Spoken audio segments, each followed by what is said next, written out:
Oye, País, buenas noches, oye, País, yo soy Rudy González, gracias por su compañía en esta hora, como cada noche, aquí para analizar junto a ustedes los temas noticiosos de trascendencia en las últimas horas aquí en el país y en el resto del mundo. Este miércoles los médicos volvieron a paralizar la docencia en su demanda de aumentos de salario. Y la verdad, señores, que no me canso de repetir lo abusivo que son estas paralizaciones de labores. Por demás, por demás, pareciera o daría la impresión de que hay trasfondo político en esto. Señor Hidalgo, Eduardo Hidalgo, presidente de la ADP, es un alto dirigente del Partido de la Liberación Dominicana, es diputado al Congreso, es una persona beligerante políticamente con las actuales autoridades. Y por eso mucha gente entiende, piensa, cree, ve, asegura incluso que las posiciones tan radicales de la ADP de paralizar la docencia, van 2 veces en los últimos 6 días, paralizar la docencia en demanda de negociaciones nueva vez para que se cumplan acuerdos, lo que siempre ha existido en el país, demanda de aumentos salariales. Yo no digo, ni quiero decir, ni pretendo decir que los maestros no son merecedores de mejores salarios, de mayores salarios. Los maestros que sirven en la escuela pública. Lo que yo digo, planteo y sostengo es que llegar al extremo de la huelga, de la paralización de docencia en un país que demanda educación, que exige educación como una de las fortalezas principales de una nación para encaminarse por las vías del desarrollo, lo que se está haciendo no es justo. 2020, un año semiperdido, perdido por el tema de la pandemia. 2021 lo propio. 2022 ahora los maestros en huelga. No se concibe esto. Esto es abusivo. Esto es abusivo y se le está yendo la mano a los maestros. Que si educación no ha cumplido con las exigencias, con las demandas, con los acuerdos, podría ser. Pero la huelga no es el camino. Quienes sufren, lo vivo diciendo, como pasa con los médicos cuando paralizan los hospitales, los que sufren son los pobres. Porque los que van a la escuela pública son los más pobres, buscando enseñanza, buscando aprender, buscando educación para poder enfrentar los retos del futuro. Del presente, diría yo, y del futuro. Lo mismo que con el caso de los médicos que anda buscando la gente salud y salvar la vida. Pero lo hicieron, lo decidieron y volvieron a lo mismo. Hemos dado alguna suerte de discusión sobre el tema de los nuevos mecanismos para la implementación de cobros en efectivo en el país, de parte de la resolución emitida por la Dirección General de Impuestos Internos en ese sentido. Y nueva vez se establecen que nadie puede hacer una operación de más de 500,000 pesos para comprar un vehículo, una casa, cualquier cosa, si no tiene que ser mediante un pago de un cheque certificado, un instrumento de pago que deje rastros. Porque si lo hace por la vía en efectivo de tú a tú y no se registra de dónde viene ese dinero, hay problema con la autoridad. Todas estas enmiendas, estas modificaciones, estas puestas en ejecución de las medidas impositivas causan mucho malestar, mucho resquemor en la gente. Dirá la gente de impuestos internos que se está tratando de transparentar las operaciones, de que la gente que haga operaciones económicas paguen impuestos. Está bien. Pero la gente, así como se llaman impuestos, les duele muchas veces que por todo se cobre y que por muy poco se ofrezca. Lo mismo que está pasando con este tema de el proyecto de resolución sobre las trabajadoras o los trabajadores domésticos. Por donde quiera que he oído en las últimas horas, hablando del tema, todo indica, todo apunta a que la gente entienda, crea, espere, suponga que lo que va a pasar básicamente es que va a aumentar el nivel de desempleo o de falta de oportunidades de mucha gente que haciendo labores domésticas por lo menos gana la comida, gana los chelitos para pagar la medicina, para enfrentar los problemas cotidianos de la vida. Porque cuando comienzan a imponerle y a mandar gente a los tribunales porque violenta los horarios, porque no da vacaciones, porque no tiene seguridad social, una serie de cosas de las que son beneficiarias o beneficiarios las personas que hacen labores de servicio doméstico, que es justo. Nadie dice lo contrario. Estoy hablando de lo que va a provocar la imposición de medidas de esa naturaleza. ¿Tenderá a desaparecer el servicio doméstico? No creo.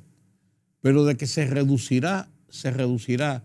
Y habrán por ahí de esos abogados picapleitos que están en los entornos del Tribunal de Trabajo buscando víctimas para hacer demandas y presionar a personas que hayan hecho algún tipo de trabajo, que hayan contratado a alguna persona para algún tipo de trabajo de forma continua en labores domésticas y no se cumplan con esos requerimientos. Lo vamos a ver. Lo que me da pena es que eso puede provocar que muchas personas que tratan de hacer un oficio, este tipo de trabajo para poder tener el sustento diario, podrían tener en el futuro inmediato pocas posibilidades quizás de acceder a esas formas de ganarse la vida. No es que digo que no tengan derechos ni que soy pesimista. Estoy hablando sobre lo que le indica a uno la realidad de las cosas. Ya veremos. El coronavirus, señores, sigue en declive.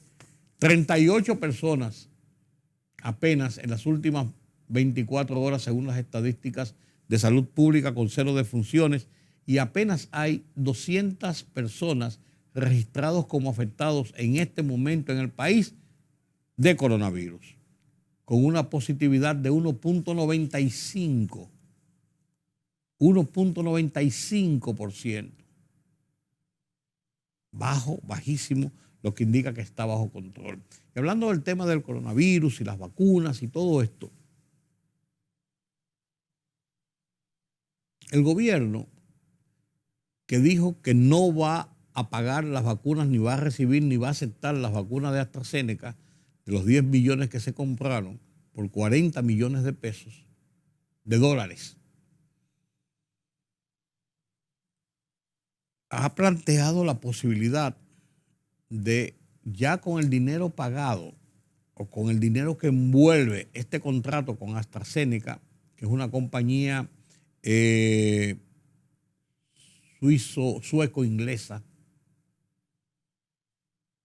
y el gobierno le dijo el presidente, si van a ir a un arbitraje internacional si fuera necesario para quitarse ese contrato de encima. Explica ahora que podía llegar a un acuerdo con AstraZeneca.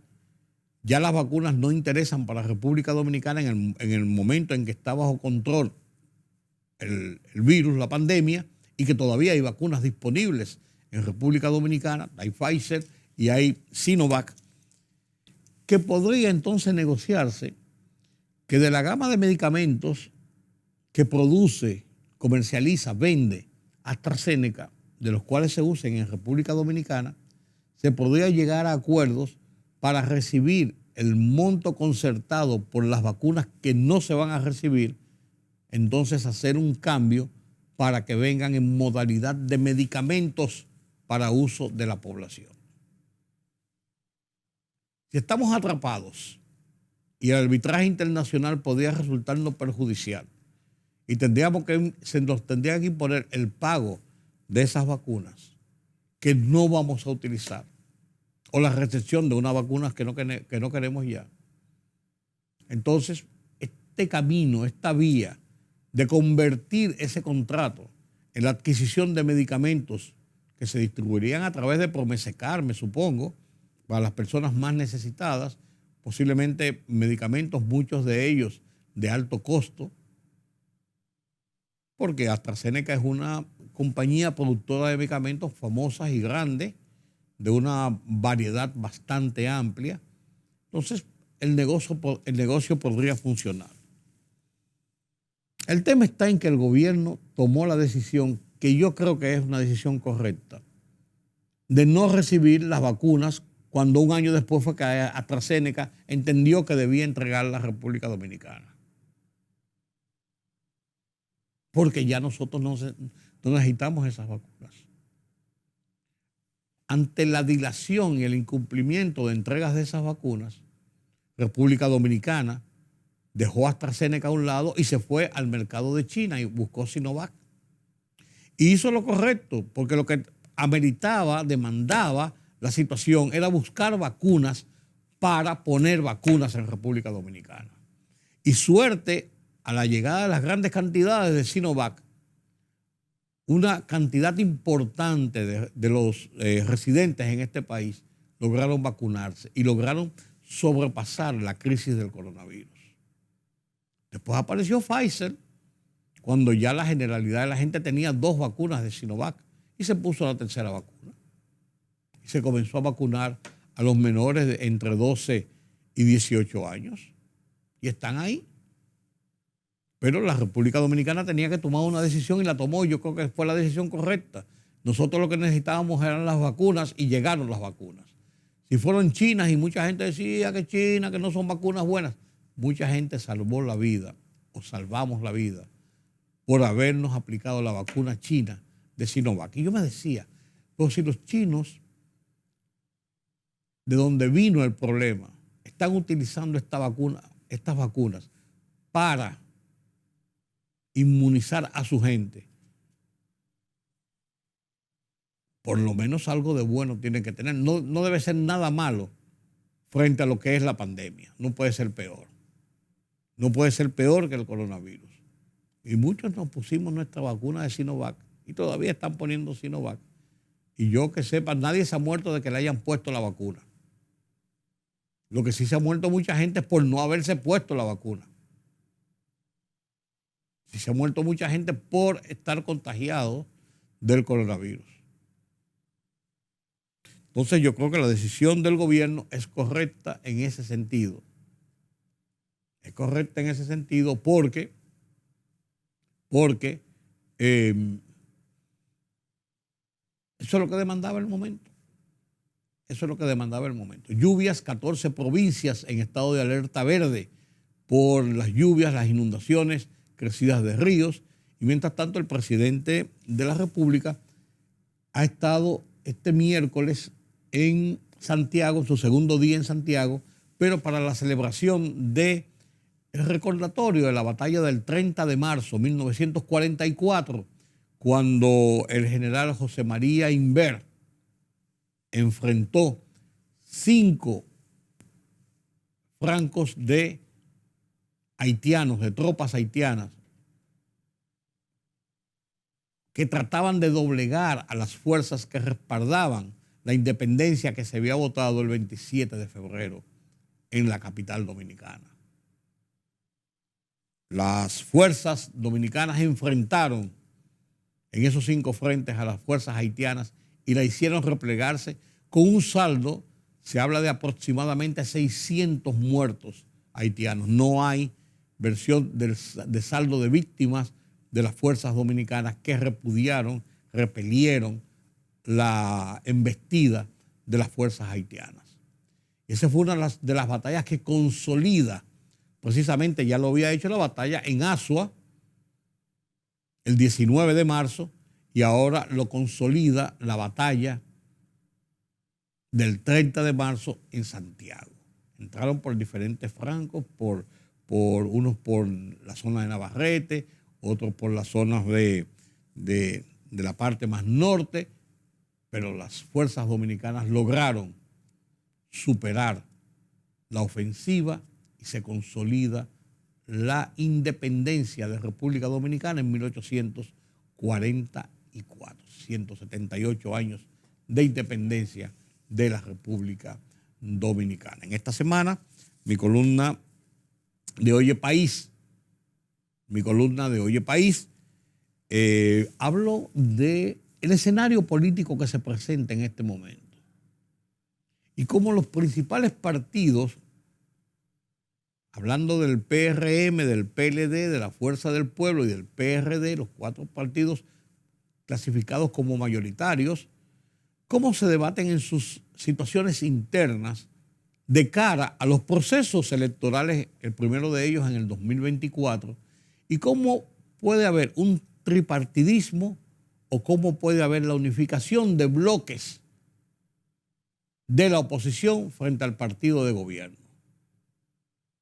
Mi comentario de esta semana en Oye País, mi columna en el Listín Diario Semanal, lleva el nombre de este mismo programa de políticos, partidos y bloques. La comparto con ustedes a continuación.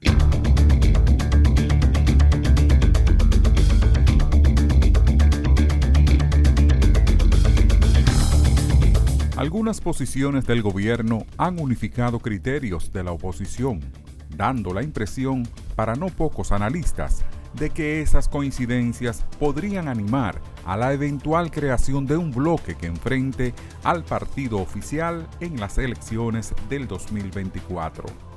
Propuestas del gobierno, como los proyectos de reforma a la Constitución y de establecer aranceles cero para la importación de alimentos, por ejemplo, han ganado el rechazo de los 3 principales partidos de oposición, de la Liberación Dominicana, PLD, la Fuerza del Pueblo, EFP, y Partido Revolucionario Dominicano, PRD, con importante representación en el Congreso Nacional, lo que abre una confrontación política directa, oposición-oficialismo.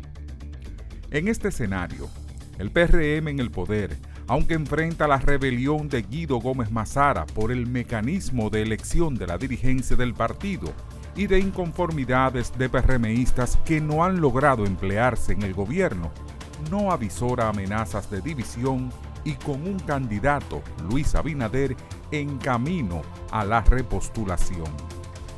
Un PLD luchando por recomponerse tras el descrédito de acusaciones de corrupción, la desbandada y un liderazgo ambiguo que trata de definir una candidatura para el 2024.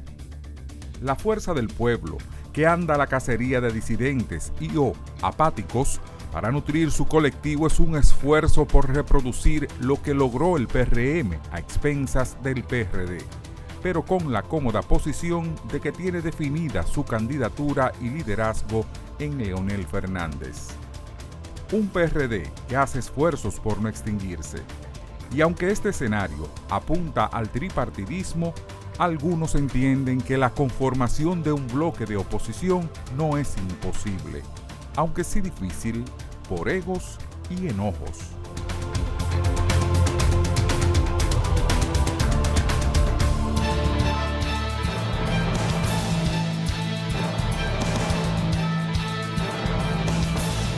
Los contagios por COVID-19 siguen en picada al detectarse 38 nuevos enfermos del virus en 1.946 muestras procesadas de primera vez, colocándose la positividad diaria en 1.95%, manifestó el Ministerio de Salud Pública al resaltar que no hubo defunciones en las últimas 24 horas. Asimismo, indicó en el boletín epidemiológico 731 que los afectados activos suman 200, mientras que 578.020 están registrados y que 573.445 se han recuperado y 2.644.365 han sido descartados. República Dominicana está proponiendo negociar con AstraZeneca que en lugar de los más de 9 millones de dosis de vacunas contra el COVID que tiene pendiente, pueda suplir otros medicamentos fabricados por esa multinacional, entre ellos productos dirigidos a la salud cardiovascular, hipertensión y diabetes.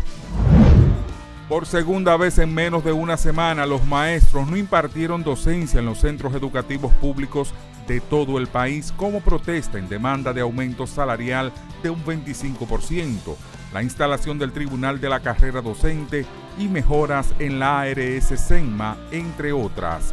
La línea crítica de la ADP ante el incumplimiento de aumento salarial por parte del Ministerio de Educación, que propone un 7%, vuelve a paralizar este miércoles la docencia en las escuelas públicas de todo el territorio nacional. El Tribunal del Cuarto Juzgado de la Instrucción del Distrito Nacional ratificó la prisión preventiva al ex procurador general de la República, Jean Alain Rodríguez, y los demás implicados en el caso. Además, otorgó 3 meses de prórroga al Ministerio Público para las investigaciones del entramado de corrupción denominado Medusa. La jueza Altagracia Ramírez de la Cruz certificó que le proporcionaría el plazo al Ministerio Público porque éste no había podido recibir muchos de los documentos solicitados en diversas instituciones del Estado.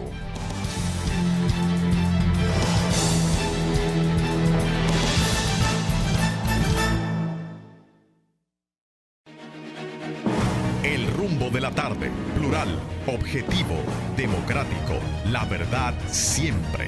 Con 3 verdaderos profesionales del periodismo y la comunicación, Georgie Rodríguez, Juan TH y Rudy González. Los Poderosos.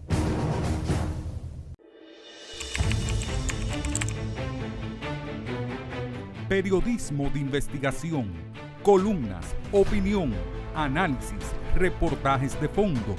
Hora por hora, una completa plataforma multimedia. Periodismo con valor. Noticias horaporhora.com.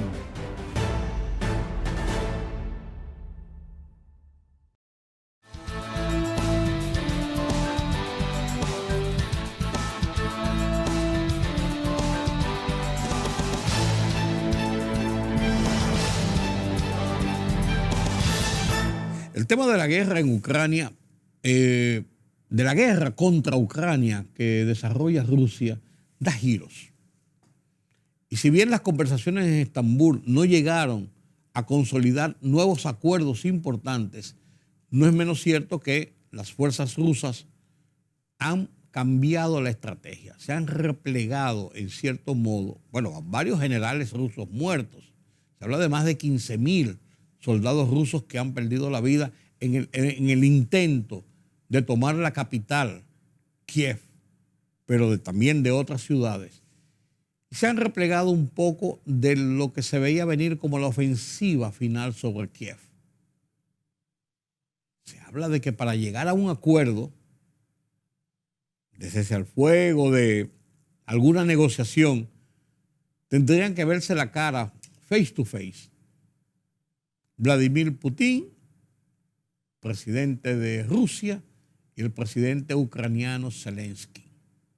¿Será esto posible? ¿Se logrará algún acuerdo? ¿Cesarán las hostilidades? ¿Dejará esta parte de Europa y del mundo de sobrepasar las tensiones y los sobresaltos que tiene a las puertas una confrontación que podía extenderse más allá de Rusia y Ucrania? será posible. Algún camino debemos salir. Las principales agencias de prensa de la televisión, la VOA, Voz de América de los Estados Unidos, la Deutsche Welle de Alemania y la RT de Rusia, pongo tres de las fuentes principales, Estados Unidos de un lado, Alemania, Europa y Rusia, una de las partes beligerantes, tienen sus puntos de opinión sobre lo que está pasando con esta guerra. Los detalles los comparto con ustedes a continuación. Saquen ustedes sus propias conclusiones.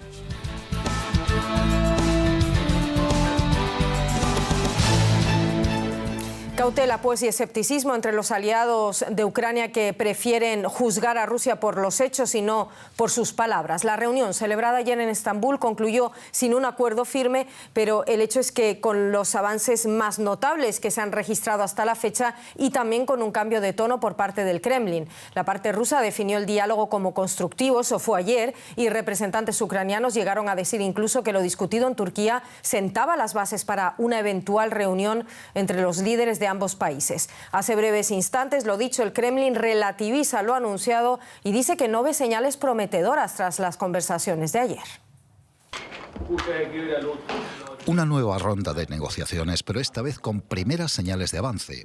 Ante la disposición de Ucrania a discutir el estatus neutral, Rusia anunció una reducción de la ofensiva.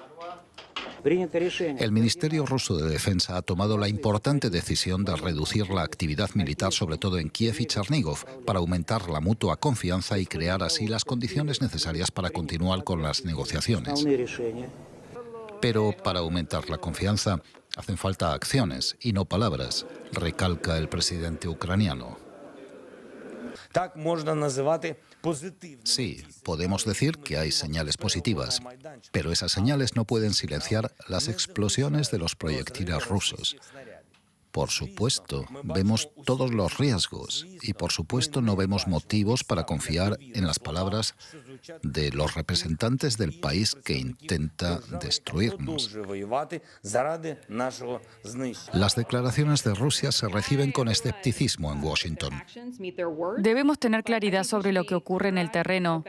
Nadie debe dejarse engañar por los anuncios de Rusia. Estimamos que cualquier movimiento de tropas alrededor de Kiev será un nuevo despliegue y no un repliegue. El mundo debe estar preparado para una ofensiva mayor en otras regiones de Ucrania. Ofensivas que en el futuro deberían ser neutralizadas por otros países actuando como garantes de la seguridad. Una idea que Kiev propone a cambio de la neutralidad y de prescindir de la membresía en la OTAN. Si las conversaciones bilaterales progresan, será más probable un encuentro a nivel de mandatarios de ambos países. Escepticismo ante esa promesa rusa de desescalar el conflicto alrededor de Kiev. Conectamos allí con el periodista Mikel Ayestarán. Mikel, militares ucranianos advierten que del retiro de tropas rusas alrededor de Kiev y Chernígov solo busca engañar. ¿Cuál es la situación donde te encuentras? ¿Han reportado ataques en Kiev este miércoles? Bueno, lo cierto es que desde el anuncio que realizó Moscú en Estambul sobre su intención de reducir la actividad de forma drástica en el entorno de Kiev, en el frente de Kiev, las explosiones son las más fuertes que recordamos en las últimas semanas. A lo largo de la noche y también a lo largo de la mañana se suceden las explosiones. Por lo tanto, aquí, desde luego, en el frente norte de Kiev, frente noroeste, los combates parece que siguen. No hay una situación de seguridad ni muchísimo menos, y en el lugar donde nos encontramos, que es el punto al que llegan los civiles que están siendo evacuados de la zona de Irpin, por ejemplo, lo que nos dicen es precisamente eso, ¿no? Que sigue habiendo actividad militar, sigue habiendo combates y la situación es de extrema peligrosidad y por eso han tenido que huir. Y ocurre lo mismo en Chernígov, ya que el alcalde de esta localidad situada a 130 kilómetros del norte de Kiev ha informado esta mañana que desde ese anuncio que se produjo en Estambul, los bombardeos son los más duros que recuerdan. Entonces, supongo que me podrás confirmar que la mayoría o la gran mayoría de las fuerzas rusas alrededor de Kiev, la capital, permanecen en su lugar, como comentaba el portavoz del Pentágono, John Kirby. Yo no lo he podido comprobar con mis propios ojos porque no se nos permite cruzar el río Irpin, el paso está cerrado, pero la impresión que tenemos desde este lado, sobre todo con los sonidos, con los estruendos, escuchando al cielo rugir, como está rugiendo, como lo ha hecho a lo largo de toda la noche y todas las últimas horas, la impresión es que las tropas siguen allí y que siguen los combates. Miquel, llevamos 35 días de combate. ¿Cuál crees que es la estrategia entonces de Rusia? ¿Crees que estamos ante un reposicionamiento y no ante un verdadero repliegue? Esa es la teoría que defiende el Ministerio de Defensa ucraniano. Ellos dicen que los rusos han tenido que replegarse debido a la fuerte contraofensiva de sus fuerzas especiales y que ahora mismo buscarían un refresco en Bielorrusia para reponer fuerzas, reagrupar a sus unidades y después volver a atacar con intensidad. Hay que recordar que los rusos llevan un mes intentando llegar a Kiev y no han conseguido entrar ni en uno solo de los barrios de la capital. Han tenido problemas con las líneas de suministro, han sufrido muchas emboscadas y ahora mismo la teoría, desde luego, del Ministerio de Defensa ucraniano es la que tú señalas, que estarían buscando ganar tiempo de cara a lanzar una nueva ofensiva. Además, también desde el Ministerio ucraniano alertan que cualquier movimiento de tropas desde este frente lo que va a suponer es un reforzamiento de la posición rusa en otros frentes, sobre todo en el Donbass. Miquel, me hablas de esos refugiados que han salido de Irpin. ¿Cómo se encuentran? ¿Qué te cuentan? Son historias realmente de terror, ¿no? Esta gente viene de las zonas más calientes en el entorno de Kiev, tanto de Irpin como de Bucha, como de Hostomel. Lo que te cuentan es que se han visto en medio de los combates, han visto cómo les han saqueado las casas, cómo se abre fuego en los puestos de control y cómo han tenido que salir de la forma que han podido, ¿no? con lo opuesto y sobre todo teniendo en cuenta que no hay, ahora mismo sí que se abren corredores humanitarios, entre comillas, pero luego tu vida está en peligro, ¿no? Porque los combates siguen. Por lo tanto, cuentan historias extremas, ¿no? Historias extremas y son los grandes supervivientes, en mi opinión, los grandes héroes de esta guerra. Muchísimas gracias por todo esto, Miquel Ayestarán. Y desde el Ministerio de la Defensa de Rusia anuncian el reagrupamiento de las tropas cerca de las ciudades ucranianas de Kiev y de Chernigov. Además, según el organismo y el ejército ruso, ya cumplió con todos los objetivos de la primera etapa en la operación especial en Ucrania. Pero vamos a escuchar cómo explicaron justo estas razones. En las direcciones de Kiev y Chernigov se realiza un reagrupamiento planificado de tropas. Durante la primera etapa de la operación especial rusa en el territorio de Donbass y Ucrania, se planeó obligar al enemigo a concentrar sus fuerzas, medios, recursos y equipo militar para mantener grandes localidades en estas direcciones, incluido Kiev, y movilizarlos en el campo de batalla sin atacar a estas ciudades para evitar pérdidas entre la población civil, derrotar a las formaciones armadas del régimen de Kiev de tal manera que no le permitiría utilizar estas fuerzas en la dirección principal de las operaciones de nuestras Fuerzas Armadas en el Donbass. Todos estos objetivos se han cumplido. Asimismo, Moscú informa que ha identificado a varios jefes de departamentos y otros funcionarios del Ministerio de la Defensa de Estados Unidos que participaron en la creación de componentes de armas biológicas allá en Ucrania. Además, según se indica, estuvieron implicadas en el proceso de las principales empresas contratistas del Pentágono, directamente vinculadas con quién cree, pues con Hunter Biden, sí, el hijo del presidente norteamericano. El portavoz del Ministerio de la Defensa de Rusia afirmó que el régimen de Kiev consideraba seriamente la posibilidad de usar armas biológicas contra las poblaciones de Donbass y Rusia. Pocas horas después del compromiso de Rusia de reducir operaciones militares en Ucrania como parte de la negociación para resolver el conflicto, nuevos ataques se registraron y misiles cayeron en áreas aledañas a Kiev y Donetsk, la quinta ciudad más grande del país. Estaba sentada en el sofá y ¡pam! El cristal de la ventana estalló, los marcos se salieron. Ni siquiera entendí lo que pasó. El piso estaba lleno de humo, me estaba ahogando por este gas, este humo, y la puerta de la cocina estaba torcida, al igual que la puerta del baño, y nadie respondía en ninguna parte. Pese a que Moscú asegura que sus ataques se limitan a instalaciones militares, el gobernador de Chernihiv duda de la palabra de los rusos, especialmente a raíz de estos nuevos bombardeos. también evidenciados en videos proporcionados por el Ministerio de Defensa ruso. La llamada reducción de la actividad en la región de Chernigio quedó demostrada por los ataques enemigos, incluidos los ataques aéreos contra Neushan, y durante toda la noche bombardearon Chernigio, instalaciones de infraestructura civil, bibliotecas, centros comerciales. Muchas casas fueron destruidas en Chernigio. El vocero del Kremlin respondió a cuestionamientos sobre los diálogos y aclaró que aunque califica positiva la propuesta de Ucrania, no hay acuerdos establecidos. Digamos que por ahora no podemos afirmar nada muy prometedor, ningún avance. Todavía queda un trabajo muy largo por hacer. Empero, el jefe de la delegación rusa destacó que la intención de Ucrania de expresar neutralidad cumpliría una demanda clave de su país en pro del fin del conflicto, compromiso que iría de la mano del retiro de su solicitud de unir Ucrania a la OTAN. El jefe de la delegación rusa en las negociaciones con Ucrania, Vladimir Medinsky, dijo que en el marco de la reciente ronda de diálogo, Kiev por primera vez expresó su disposición de negociar con Rusia. Lamentó que las autoridades ucranianas hayan ignorado las propuestas de Moscú durante años, perpetrando un genocidio abierto contra los ciudadanos de Donbass. Ayer la parte ucraniana ha reflejado por primera vez de forma escrita su disposición de cumplir una serie de condiciones principales para construir en el futuro relaciones normales y espero de buena vecindad con Rusia. Recuerdo que tras el golpe de Estado que tuvo lugar en Ucrania en el 2014, Rusia durante años lo había exigido del régimen de Kiev, igual que de parte de sus patrocinadores, en primer lugar Estados Unidos. Rusia propuso negociaciones, propuso diferentes formas de acuerdos que deberían garantizar la seguridad de Ucrania y la defensa de nuestros intereses nacionales. Todos estos requisitos durante años, desde el 2014, fueron ignorados. Desde el territorio ucraniano, la OTAN seguía creando un trampolín antirruso.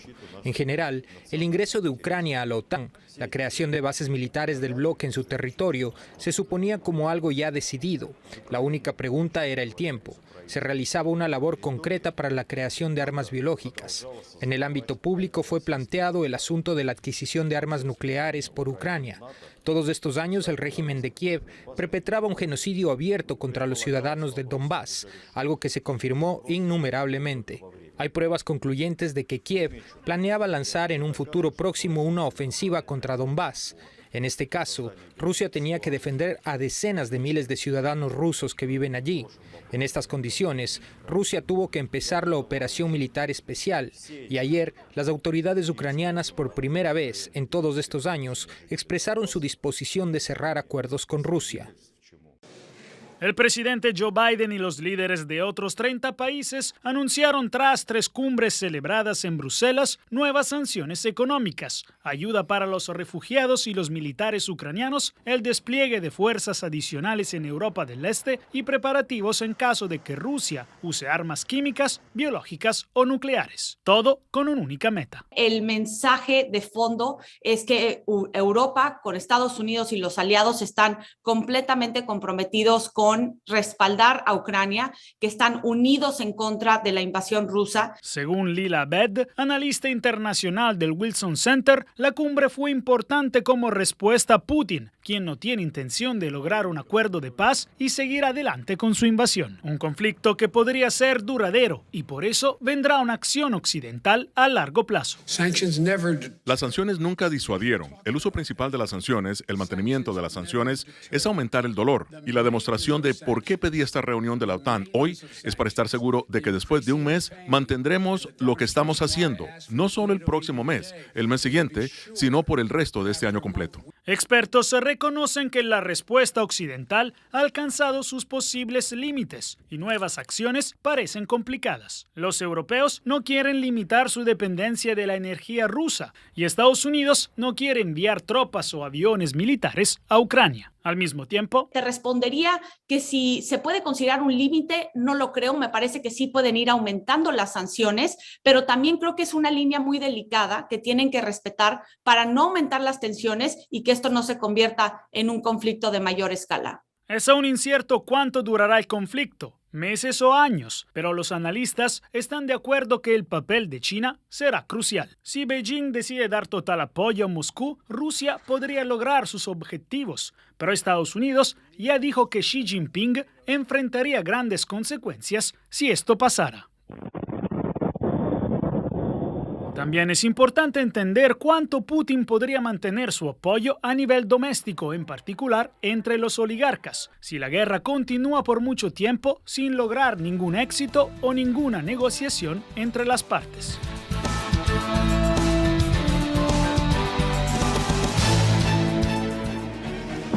El rumbo de la tarde, plural, objetivo, democrático, la verdad siempre. Con tres verdaderos profesionales del periodismo y la comunicación, Georgie Rodríguez, Juan TH y Rudy González. Los poderosos.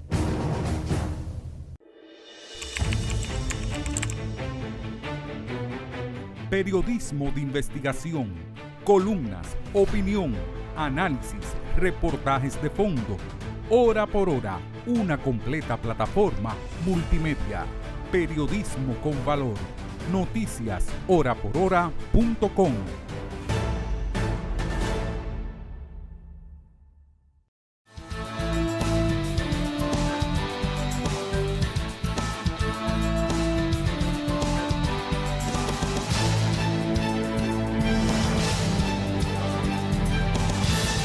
El tema de la guerra, como presentábamos en el segmento anterior, es el tema principal de discusión en los planos de la información internacional. Pero también está el tema de Perú, cómo el presidente Pedro Castillo logró salvarse de un impeachment y posiblemente expulsión del poder.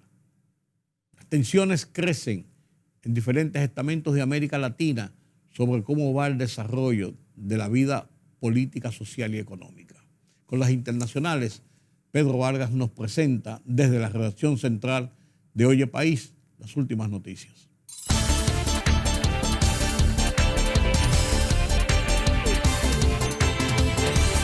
El Kremlin sostuvo hoy que no hay avances en las negociaciones con Ucrania después de la reunión de los delegados de ambos países en Estambul, aunque destacó algunos puntos positivos de la conversación. No podemos constatar avances. Nos espera un trabajo bastante largo, dijo el portavoz del Kremlin, Dmitry Peskov, durante su rueda de prensa telefónica diaria con los medios. Es la mayor protesta en Haití desde el asesinato del presidente Jovenel Moïse en julio. Los haitianos tomaron las calles ayer martes ante el aumento de la inseguridad en la isla. La violencia y los secuestros de las bandas criminales han ido en aumento y han puesto de manifiesto la incapacidad del primer ministro Ariel Henry para enfrentarse a ellas. El incremento de los precios en Brasil aumentó la presión en pleno año electoral contra el mandatario Jair Bolsonaro, quien la noche de este lunes decidió sustituir al presidente de la petrolera estatal Petrobras por su insatisfacción con el alza de los combustibles. El presidente de Perú, Pedro Castillo, celebró que el Congreso rechazase una moción de destitución en su contra, en lo que calificó como una victoria de la sensatez, la responsabilidad y la democracia. Saludo que haya primado la sensatez, la responsabilidad y la democracia. Reconozco a los parlamentarios que votaron en contra de la vacancia y respeto la decisión de quienes sí lo hicieron, escribió Castillo en su cuenta de la red social de Twitter.